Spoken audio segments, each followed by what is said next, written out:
What makes it a Green New Deal, not just bringing back the demands like national health insurance for single payer and full employment that were part of the original New Deal idea, never got fully implemented, not just bringing those lost demands that the Democrats have abandoned forward or back, but going forward with a Green New Deal. That means clean energy, mass transit, all the things we need to do to transition to a carbon-free economy that will both avert the danger of runaway climate change and climate catastrophe and stimulate the economy.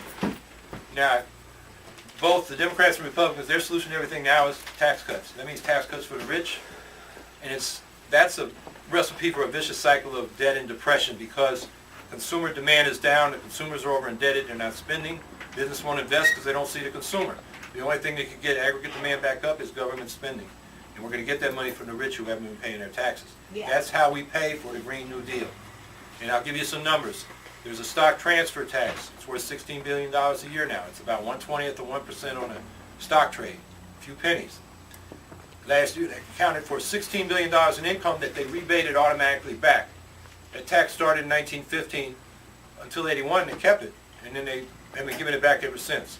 If they had just kept that money instead of a $9 billion deficit, which they said meant we had to cut schools, public safety, and everything else, the DEC got gutted, Department of Environmental Conservation. Instead of that $9 billion deficit, we should have had a $7 billion surplus, which we could have invested in meeting the school's needs under the campaign for fiscal equity cases and public jobs to put the unemployed back to work.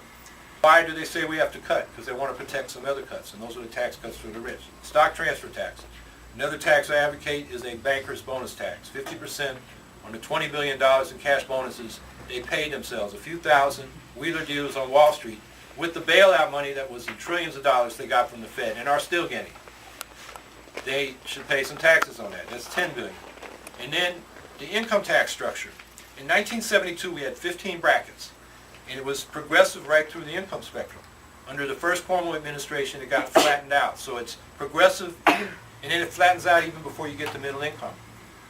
And as a consequence of state and local taxes, local sales and property taxes being regressive, the property tax not being so progressive as it was, the janitors at Trump Tower pay more of their income in taxes than does Trump himself.